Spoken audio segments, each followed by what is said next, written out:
Hi, Celine. Welcome Hello. to the show. Thanks for So, having first of me. all, congrats on everything, right? Thank As I you. said before, there's so much out there about your professional achievements and your contributions to the community. I've also read so many interviews on how you and Alan became so successful and the secret behind it all. So, if you're watching this episode, you might recognize some of the merch here in the studio is a little different from her successful business, Lee's Donuts. And this is probably some of the most delicious donuts in town, right? So I'm gonna just wear this today. Oh, This is a special episode, thank you. My team will freak out right? seeing you wear this. This, Nice. There it is. can you see it? Okay, I'm gonna wear it. It's awesome. It's beautiful. Who did it? Who was the behind this? So my brand The guy design of it is all. the original one was made in 1979, right? And then when we redrew it when we bought the business, I had two people work on it. One is our both friends, graphic designers. One is our current brand coordinator, Jigs, and Christina was another friend who worked on it when we first got it. Hey, it looks good. But you Yeah, didn't change the original logo. Is at that pretty much all. the same, At right? all. We just digitized it and redrew it so Okay. that we could Yeah. put it on things like merch. Because Yeah. I remember I got here 6 years ago and I remember going to Granville Island and I was like, why there's such a huge line for a donut? I couldn't understand. I didn't know Yeah. what was Lee's donuts, right? And I can't remember that they didn't have any merch right before. That's No. something No, there that were a you guys created. couple there were a couple t-shirts and fun things here and there, Okay. but not a dedicated merch line like we have today. Okay. Yeah, that's great. Clearly. Yeah. Great. That's your new uniform. Welcome to the family. Thank you. So let me start with this. Uh, what does the taste of all this success feel like for you? It feels pretty unreal, if I'm being honest. I feel like I'm so blessed that we were entrusted with a brand. Comes with a lot of pressure too, but I just feel super blessed that, we've been able to have fun along the way and grow this brand, doing it with friends and family. Yeah. It's been an unconventional route, but completely worth it. Would you say that, this is one of the best moments of your entrepreneurial journey so far? Yeah, I would say it's up there because of just how big the brand is, and it really is Vancouver's brand, and I've never been entrusted with something so special Hmm. that really belongs to the community. But in terms of my entrepreneurial journey, I would say something that was more defining for me was when I tried to make it on my own as a realtor Okay. because it's very sink or swim, right? You'll get into that Yeah, later. Okay. yeah. With all this success, you and Alan must feel incredibly proud, right? But behind every milestone and achievement, family is actually the real foundation that truly Right. matters, right? So speaking of your family, they immigrated to Canada in 1977, Mhm. looking for better opportunities, and you were born and raised in Vancouver. What have your parents told you about their journey coming to Canada? They've shared a lot. Um, you know, my dad is the youngest in his of his siblings, and so for him to kind of break away and come in here with my mom on his own with I think $500 in his pocket at the time, um, they really showed us how to make a life for ourselves. They were both very hardworking, immigrants when they landed, um, tried with different jobs, and even went the entrepreneurial route a few times with a few of their own businesses. But ultimately, my dad settled in sales. And so, what I learned from him was just that hey, listen, if you can build your sales ability, if you can sell anything, you'll be just fine. And so that's kind of been a key focus for me. That's Yeah. something that left an impression on me. And then, of course, um, real estate was a language in our family a lot growing up. I didn't understand it at the time, but making the connections when I was older was pretty cool. So knowing that they were planting those seeds without me even knowing it was Yeah, pretty, yeah, that's cool. yeah. Did, like um, your parents, did they meet in the Philippines or here in Canada? Oh, they met in the In the Philippines. Philippines, yeah, of Yeah. course. You said they came together, right? Hmm. So they got married in the That's Philippines, right. Yeah. and you were I was born born here. My in brother and I were born here. So I have an older brother. He grew up here as well, but then met his beautiful wife and um, moved to the States. So he's based in San oh, Francisco. he doesn't live here anymore. No, he Okay. comes back to visit a lot.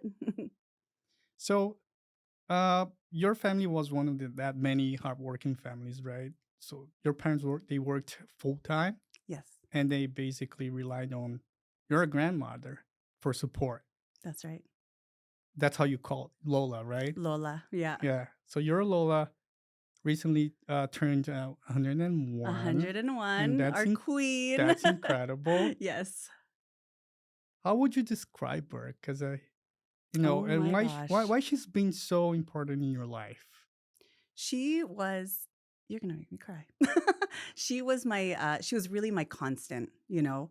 If you can imagine, my parents were quite young when they moved over here, and so for them, they had their hands full trying to figure out how to build their own life here, and my Lola was there for us. She'd help us get ready in the morning, she'd help us with stuff around the house, took me to all of my after school activities, and at the time, it wasn't like I just thought that that was life. But as I grew up and understanding now I have my own family, it's like, that's a lot of work. We were taking the bus. We grew up in Richmond and we would take 3 buses into Vancouver, 3 buses back home. She would take me to ballet classes. She really acted as my second mom. And she did all of it. All of it. She's so strong. Even today at 101, she's got a walker, but would you believe she still goes up and down out into the driveway? She goes around her little walks and yeah. Wow. So she is really the definition of resilience in our family. She's lived through 2 world wars, she's seen it all. So she really is our queen. Yeah. Wow. Yeah, I saw that photo. Like, is that 1 week ago, 2 weeks Yeah, ago? December 30th. Celebrating her birthday, right? How Yes. was that? How can you tell Amazing. about it? 100 it was well, last year we did the big one cuz she turned 100. Right? That was So that pretty was like special. family flew in and this and Yeah, that. And this year it was just we wanted to get in a birthday cake before her bedtime. And so we just had a quiet dinner at home. more like a And private, yeah, yeah, yeah, just party. Yeah, us. yeah, Yeah. yeah. And it was great. We had our cake and it really gets to me seeing that she's able to see my daughter grow up. Yes. Yeah. And my daughter is very close with my mom and my mother-in-law. So she has that Lola connection Yeah, too in her own yeah. way. She's lucky. Yeah, very Yeah, lucky. yeah. Yeah. So you've said that thanks to our strong influence, Mhm. even though you grew up in Vancouver, you said that you feel more Filipino than most people realize. What did you mean by that? Oh, wow. Yeah. I carry a lot of the values that she's taught me. Everything from basic things like, and it may be the unpopular opinion today, being a modern woman, but she taught me how to cook, clean, do laundry, basic survival Yeah. skills, right? Um, and along with that came how to be a good wife, things that like, tradition are very traditional, the good parts of which I take with me, but the things that don't apply to me today, I probably will, maybe tuck away or, can Okay. acknowledge that it's not for us today. But I go back to those really basic values of just, taking care of our family and Yeah. being the one that feeds everybody. And um, it's really it's really apparent in how Alan and I treat our teams. We do treat them like family. Hmm. And sometimes that's really great. And sometimes it's not so great. I mean, families fight, right? So, You do have problems, yeah. Yeah. even though you love them, That's right. But right? underneath it all there's a lot of love. Okay. Always. And you also learned to speak Tagalog, right? Yeah. With your Lola. Mhm. how important is speaking the language of your cultural heritage to you? Like, how important is that for you? Yeah, it was a connection that I didn't know was like these are things that my parents just did. They didn't do it with the intention of, oh, she's going to use this and become that later on. They just did it because that's what they knew. And so it benefited me later in life because I was able to connect with so many more people who spoke the Yeah. language. It benefited me in my career as I serve people in the Filipino community and make that connection and build that Yeah. trust. And today, it really just allows me to reconnect with our elders in a meaningful way. Hmm. Sometimes, if I want to connect with somebody and I don't know how, but then they know that I speak the language, the wall comes down a little bit. Mm, And I'm like, okay, that's cool. There's some common ground here. it is easier to Yeah, make these connections, right? right. Yeah, Mm-hmm. I feel that Mm-hmm. because I don't speak Japanese. Okay. Sometimes it's very limited, like the way you can actually connect with them Right. if they don't know Mm-hmm. English. Mm-hmm. It's harder, right, Right. Yeah. to get closer. Yeah, and my Tagalog is not perfect. So I find that Doesn't matter, right? I it mean, doesn't matter, but sometimes the elders find it really cute as they try to piece it together. So then we just have a good laugh, they think it's right? funny. Yeah. If they get what I'm trying to say. But like with your low level, for instance, do Mhm. you speak more like English or No, it's Tagalog? Tagalog. Tagalog, Yeah, pretty much. 100%. Wow. Yeah. Hmm. So being raised in a, as you said, traditional Filipino family can also have its challenges. Hmm. I think you already answered part of it, but how did you navigate that experience? Yeah, I grew up in a pretty strict household, but also being the second born, I was a bit of a rebel. So just naturally with my personality, I would question a lot of things. I would, you know, maybe wouldn't be always super obedient or I would challenge things, right? And I wasn't the easiest teenager growing up, but we made it out on the other side, thank God. How did I navigate it? It really wasn't until I was out on my own into adulthood and then especially parenthood that I really went back and started questioning, why do I do things the way I do? What impact did this have, on me growing Yeah. up? And I want to be very clear, this is not to blame and shame. And, you know, my parents did absolutely the best they could and they provided us a wonderful life. But there are just decisions that get made and, things that happen through life when you are so young Mhm. and you don't have agency over Mhm. these decisions. You just go with what the family Yeah. wants to do. And then you're allowed to grow up and later look back and say, oh, maybe that wasn't so great. Or maybe that's why I'm this way right now? So that is my personal responsibility to deal with as an adult. I don't put that on them. Sometimes we want acknowledgement or we want to talk it out. And if your parents are open to that, great. And if they're not, that's okay too, right? It's for me to reconcile. Yeah. Yeah, Most important thing that you do respect them, right? Even though you 100%. sometimes you don't We agree don't with have to them agree on everything, but necessarily. there's a lot of love and respect Yeah. always. Yeah. That's good. Mhm. Yeah. I think they respect that I'm my own person. And although, um, they have their vision, we have visions for our kids. We want them to grow up and be a certain way sometimes. And if you don't fit the mold, like it's okay. They really respect that I'm my own person. Yeah. Yeah. That's good. Yeah. Good for you. I know it's not like that with all Asian families. No, not at all. Yeah. Yeah. Yeah. So it's a bit of an anomaly. And maybe just in my stubbornness, I didn't give them a choice. Right. But I'm quite sure that a lot of people will watch this and see you talking about it, and they will relate to you. They do, you know. I hope so. Yeah. Mhm. Yeah. Everyone's got their unique journey, but even us talking before we started the Yeah. podcast, I was like, yeah, I get it because we're discovering our relationship to our own heritage Yeah. in adulthood and figuring out what it means Later in life. later in life. And what does that mean for our kids, right? Yeah. You're right. So, how that strong connection to your cultural identity influenced you in your everyday life, like especially at school or Hmm. with your friends? Hmm. You know, the influence in my everyday life came a little bit later because I grew up with, I went to private school. Like, so in the Philippines, traditionally, you go to private school for elementary and high school. You're raised in the Catholic Church. So I did all those things, right, growing up.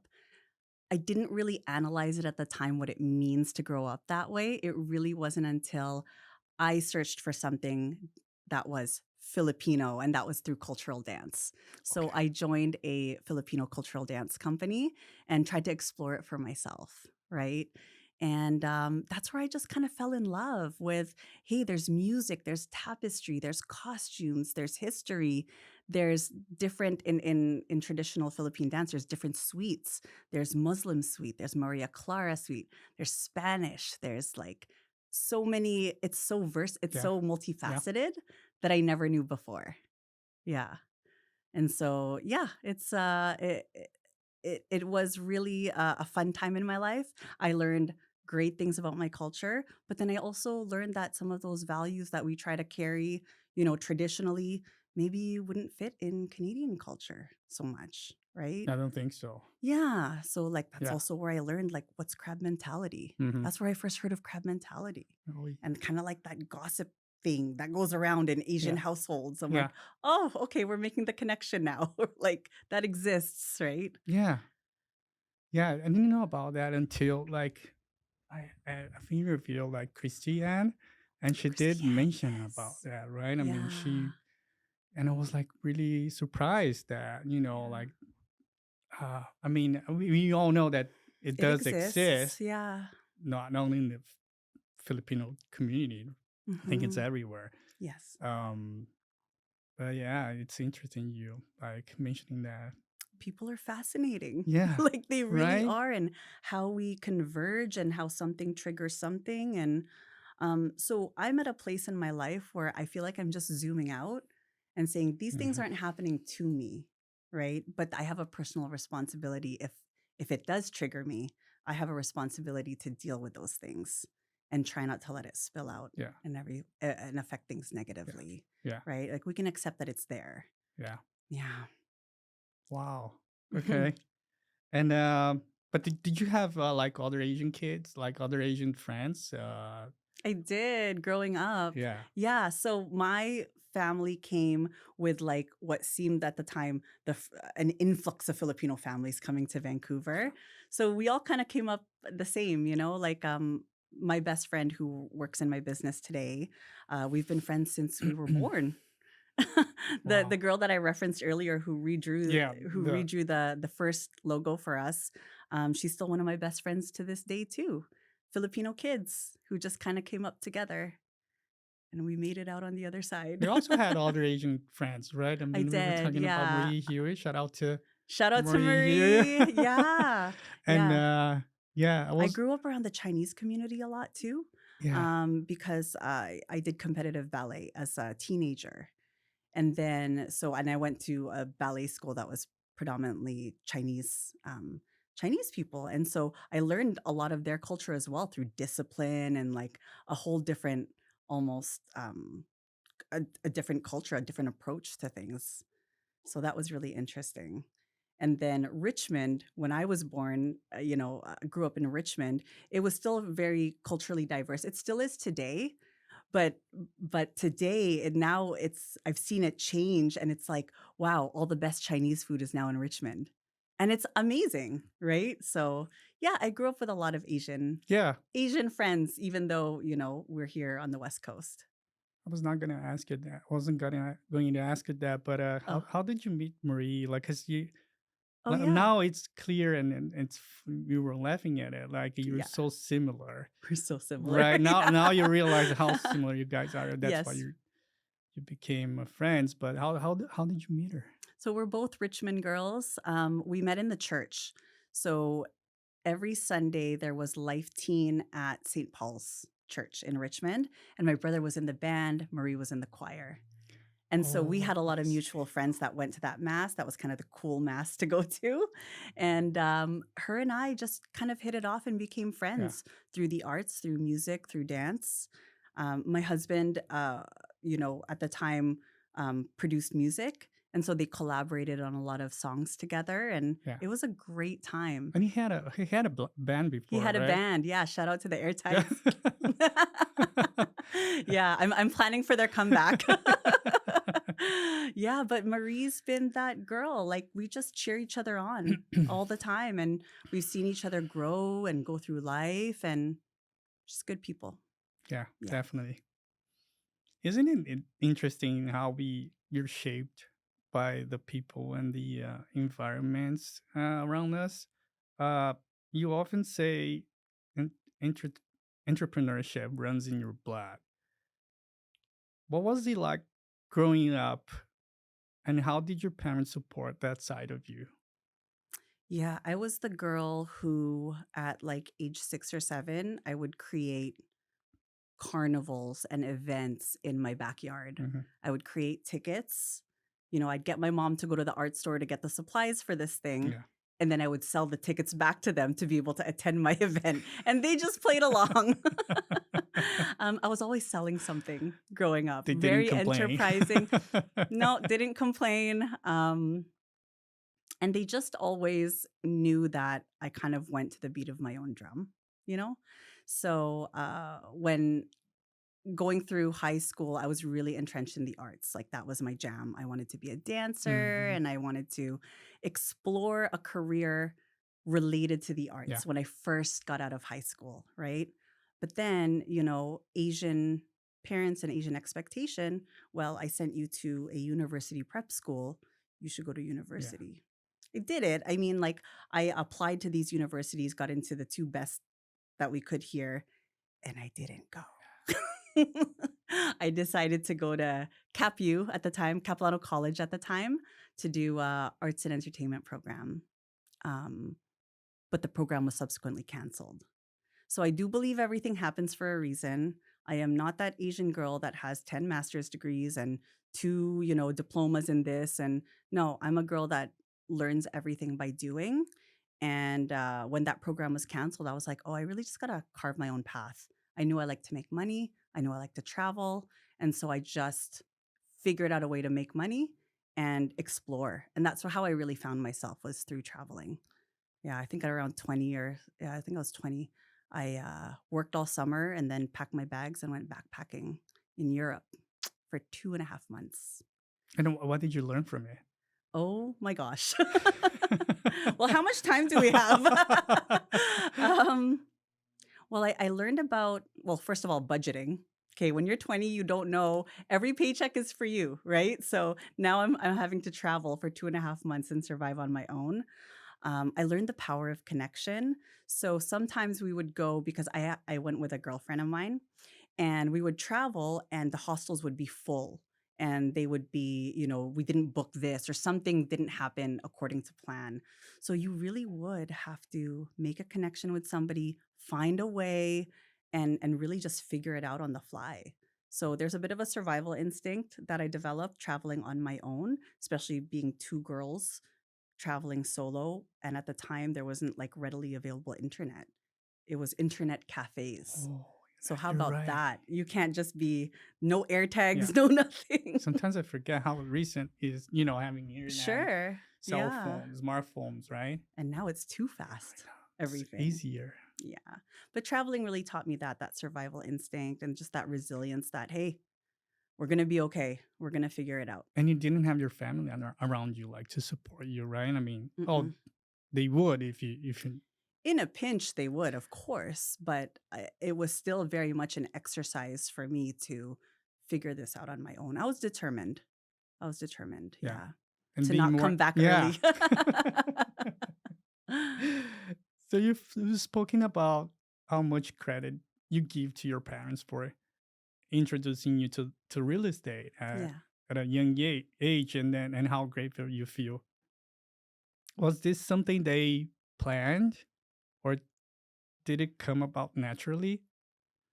It came up naturally because my parents are very enterprising. Although they worked, more or less 9 to 5s for their entire career, they understood needing multiple streams of income and the power of leveraging Mm, these things at an yeah. early age. So the minute my dad could get us settled, build a house and get all those things Hmm. checked off, I remember being about probably 7 or 8 years old. I remember other kids my age were watching, Saturday morning cartoons, but my mom's dragging me with a pail and some cleaning supplies, and she brings me to this property in Richmond, and it's a bit of a rundown duplex. I'm like, "What are we doing here?" She's like, "No, we have to clean this." I'm like, "Why are Wow. we cleaning this?" Right? On a Saturday morning. Um, and she explained to me, she said, "Well, this is what we're going to do. We bought this and we're going to clean it and we're going to repaint it and then we're going to rent it out and another family can live here. So we're going to give an opportunity for a family to live here and they're going to pay us rent for this." I didn't Wow. get it at the time. I really didn't. I was Yeah. just really sour about having to You were clean a really young. duplex. Yeah. Yeah, on a Saturday morning. And now when I look back, I'm like, that was the first lesson. That was the first duplex, and full circle moment, I sold that duplex for them, uh, 3 or 4 years ago. No kidding. Yeah, yeah, and so, my parents, yes, they had traditional jobs, but they also built a portfolio of real estate that allowed them to have the life that they want. So I learned how they, it's traditional real estate. It's nothing fancy. Hmm. It's literally like, hey, let's build this, build equity, refi, buy another one, and then there's a portfolio, right? Before you know it, they have a handful of properties, and yeah. Wow. I didn't know that. Didn't find this information anywhere. So looking back, what do you appreciate most about your parents like introduce you to real estate Mhm. when you were It that young? It would be that was a really pivotal moment for me looking back, Okay. but as I built my own career in real estate and they were more open about, the money part of it, Hmm. I really was able to educate myself on how money actually works. So real estate is the foundation of a lot of mine and Alan's business strategy when it comes to things like Lee's Donuts. People are like, "Hey, how do you expand so fast?" Well, I was able to leverage properties. If I didn't sacrifice and discipline myself to get into a property at a young age, I wouldn't have been in a position to do this. So even though real estate is a hot topic, like here, I really do believe in, you know, the traditional aspect of it that it will help you for the long run. We're gonna have to pay for a place to live till Yeah. the cows come home, Hmm. right? So it's just like, why not, if you can and if you're in a good position to do it, own a piece of real estate because it'll allow you to do other things later on. And it's a little nest egg for your family at the very least. Do you think it's still possible? Like if I want to start doing this now, Hmm. I got no money. I got no money. Yeah. I'm already like 46 years old. Do you think it's still possible if I want to Why not? start that? I think today with the real estate landscape today, I think you just have to get creative about it. So, for example, I have friends investing in Alberta or I have friends investing cross border. It may not look like the traditional path that a Hmm. lot of us have taken, but I have someone on my team whose goal it is to just purchase a piece of property by the time he's 45. Yeah. And then that becomes part of the retirement plan. So, I don't think anything's impossible. I think we just have to get creative about how we get there. Okay. Mhm. We can talk more about that later. Okay, we'll do. You've had your parents supporting you, encouraging you, uh, but I've had you had like a mentor, like also that helped you like Yeah. planting that real estate seed in you. Mhm. Who was that mentor? Did you have another mentor? My godmother was a realtor in Vancouver for Yeah. many, many years. So anytime my parents decided to purchase a property or make a move in real estate, she was always there. And I looked up to her. I was like, ooh, there's a strong, powerful Asian woman doing business, like making deals. And that was my first exposure. But because of the nature of my personality, and I'm very stubborn and I do everything by learning, um, I didn't really uh, I've always believed in mentorship. Like I always sought to find a mentor. And my first real mentor was a girl named Juliana Valet. She's a realtor today, Okay. but she's been through the ringer. So she was in her career was the rookie of the year. And so right away I was like, how do I become rookie of the year? Right?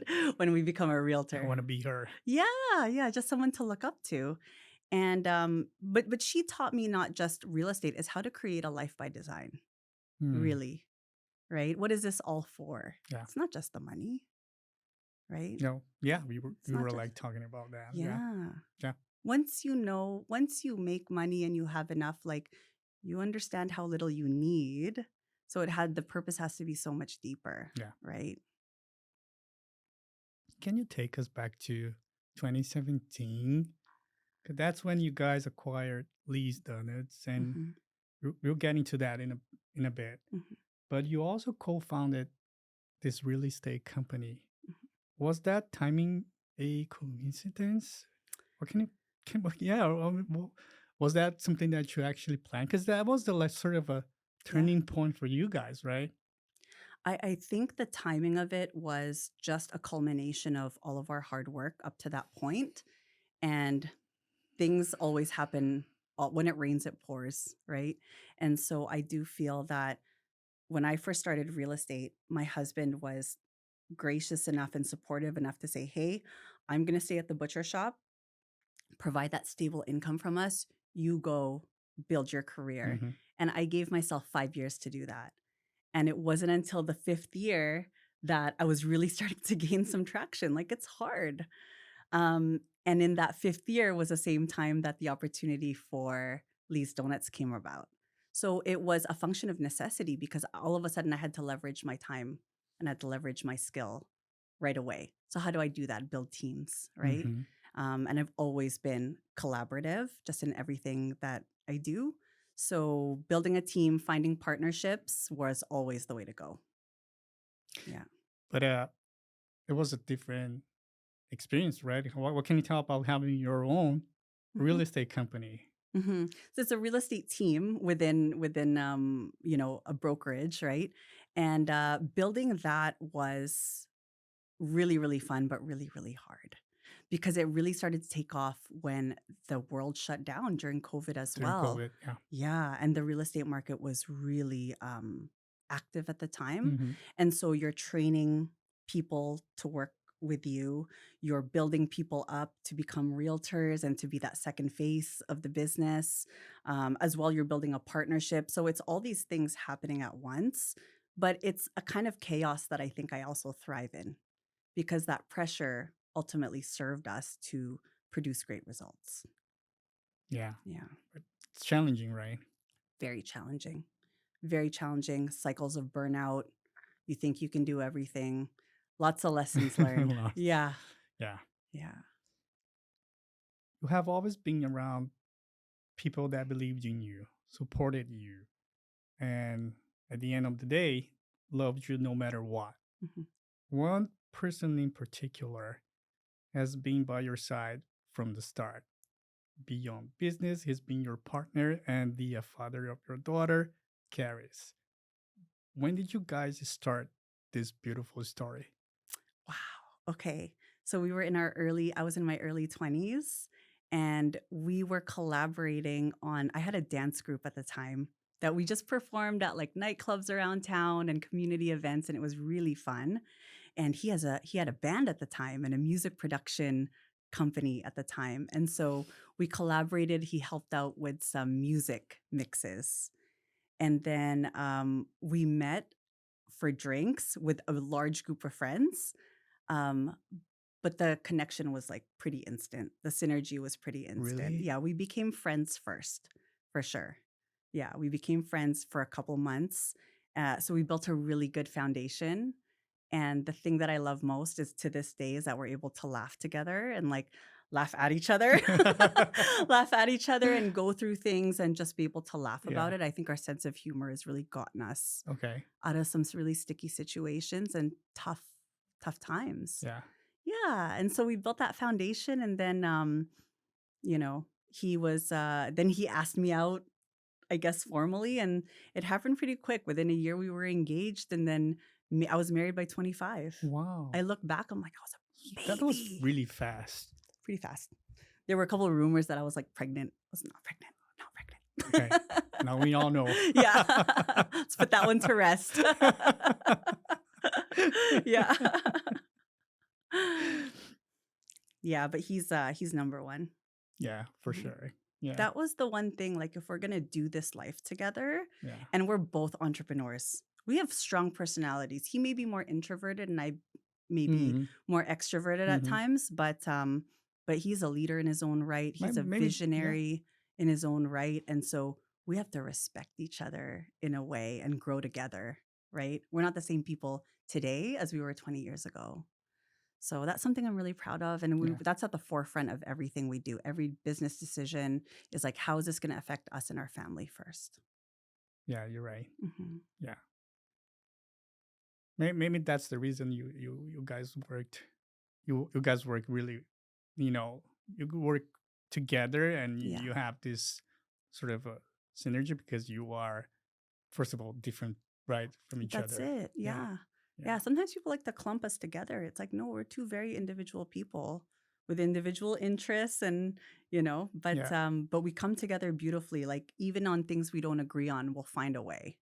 We'll find a way. We just don't give up. That's what it is. Yeah. Um. So speaking of beautiful stories, back in 2017, Yeah. that's your lucky number, right? Yeah. You and Alan acquired Lee's Donuts, a brand that, and I love the way you describe it, represents fun and family, and it has been growing and expanding ever since. Mhm. When you were like a young Yeah. kid, like doing your Yeah. shows and puppet shows and Mhm. charging for tickets, what thoughts and emotions go through your mind? Like when you now have one Seeing of the this, iconic donut shops, like yeah, I feel incredibly blessed. I feel incredibly blessed because not everyone gets this opportunity. And, for me and Alan, like two Filipino Canadian kids, like this doesn't happen to us, right? The stereotypical thing is usually, mhm, oh, you guys go to nursing school, get a good job, get married, and have that secure job. And, so for us to venture into entrepreneurship in such a big way, I think it's very bold. And I think, I'm really proud that we've been able to carry it with such intention. okay. Yeah. And Liz Dennis also supports artists and gives back to the community, Yeah. which feels like a natural extension of how music and the arts have always been part of your life. Yeah. Can you know how did your background in the arts influence the idea of creating a community space that encourages creativity, right? Hmm. Are you talking about Honey Dip Yes. Studios? I love it. So that was always something that was so important for me and Alan, especially growing up with a kid, raising our own kid. How do we weave in what is really us into this brand? First of all, I will say this is Vancouver's brand, right? But it being, and I just feel like we're custodians of the brand while we're here. And so while it's under our leadership, what can we do to make the community better? And so what we know is the arts. We know the arts is constantly Mhm. underfunded, consistently underfunded. And so in our own way, how can we contribute to that? And a space became available at Granville Island, and we needed a place for our merchandise. Mhm. Because if you know Granville Island, our stall there in the public market, it's all food. There was no space to sell anything or do any other fun things. And I just felt like Granville Island could use a community hub that was, not only that our brand represented, but a place for artists to hang up their artwork, a place for everyone to come talk, whether it be entrepreneurs, tenants, visitors, and just kind of learn about Granville Island while they're there. I had to close it after a couple of years, but it's in the back of my mind to bring it back in some capacity. Okay. Yeah. So community space, rent's not cheap. So right? Yeah, yeah. Yeah, but we give back in other ways. We're always supporting, like the dance community, skateboard Mhm. community, anyone who comes to us. Really, if I can help make you happy through donuts, and you think it'll help and it aligns with our brand, there's a good chance I'll support it. So Nice. yeah. And you have always been very involved in the community, right? From Mhm, raising donations from flood victims in the Philippines to hosting a panel on mental health. mhm. Where does your motivation to help others really come from? I do think that it's a lot of it is stuff that I was looking for growing up Mm, because for me, when I was growing up, I really was going through the motions. I never really stopped to think, is this healthy? Does this, I just followed the crowd. And so when I had the opportunity to sit back and question things like a mental health panel, I couldn't find entrepreneurs to really like talk about that with, especially being an Asian woman and, going back to us acquiring this in 2017. I had to really find the courage because we wanted it so bad. mhm, The day after Alan told me that this was for sale, I was in the office of a commercial agent where it was all males. And commercial real estate is a different beast from residential, from what I was trained in. And dealing with a commercial agent surrounded by men, being the only female in the office, and I didn't even have time to process that, you know? I was just like, "I just want this store. Like, you're gonna work with me." I don't know how to I didn't know what it meant to be a female in that space. So, again, because I learned by doing and life throws me these opportunities, it allowed me to take pause later on and do things like a mental health panel to say, "Hey, what does that mean?" Would there be room for conversations where entrepreneurs can connect with younger, newer entrepreneurs and mm. say, hey, you need to make time for yourself. You need to understand what this means. Because the more we can shorten that gap between people who have access and people who don't, I think is, only beneficial for future Yeah, communities and entrepreneurs. for sure. Yeah. So, building on the same spirit of community, Mhm. you also created this, it's a chef collaboration series, right? Yes. Yeah. Called Filipino Chef Exchange. It's called Inday Filipino Chef Okay. Exchange. Yes. Can you tell us more about it and how the idea came to life? Yeah. So myself and my co-founder um, got connected and became friends through the love of food, right? So Joie is a food writer, and obviously I'm in the food space Hmm. myself. Alan and I are big fans of the food scene in Vancouver, and there's nothing we love doing more than just going out to eat. Pretty simple. Doesn't have to be the fanciest restaurant. It could be, but we just love exploring new foods. Hmm. And what we noticed at that time was that there were a lot of really talented Filipino chefs in the city, but they weren't cooking Filipino food. They were working at restaurants that, Italian restaurants, Spanish restaurants, and they weren't cooking our food. So, what would it look like to bring Filipino chefs who are at the top of their game, not just from BC, but from across the country, for 1 or 2 nights Yeah. to create this elevated and more fine dining experience that we don't really have here? There's no Filipino restaurant that's like super high end, right? So, Okay. it really was a passion project born, out of a love for food and creativity. It was so much fun to do, and I would do it again in a heartbeat. I think since we did that, we did 2 sold out nights in Vancouver at Bar Bravo, and then, 1 sold out night in Calgary at the Hawthorne at the Fairmont, in Calgary over there. And since then, I've decided to step away from that because it opened up a door of opportunity for just more creativity. So I don't wanna pigeonhole myself and say, "Okay, we'll just do high-end dinners." Right? Well, there's lots of pop-ups that happen in the city with a lot of Filipino chefs, and I'm like, "Oh, there's a lot more to this now." So we're peeling back layers of the onion, so to speak, and it's like, "Oh, there's so much more to explore." And you're So, also like inspiring your other people. Like it's an inspiration to other oh, people in that same industry that, why not me? Like, yeah, like, I'm not a why do I have chef. to cook I am a fan of good food, right? So, known food, known yeah. Filipino food, right? Yeah, exactly. And so if I could, through my own work, support that in Yeah. some way, it's no different than me supporting the dance community, all these different communities. It's just how do we have fun doing it? Yeah, you're Yeah. right. Yeah. doing I something love that different. idea. Like when I was reading it, like I was like, yeah, It's cool, that's right? it. Yeah. Yeah. Yeah. So speaking of reading your life story, like when I was diving into your story, Mhm. and I had this image in my head, which is you again in your backyard. I don't know why I keep repeating that. Always you when you were young in your backyard. But I see you like, of course, now you're more confident now, really knowing where you belong Mhm. and seeing how everything finally comes together, like your cultural identity, Yeah. your background in the arts, and your desire to give back to the community in a way that really creates real and positive impact. How much of that young kid do you still see in the way you lead, you create, and give back?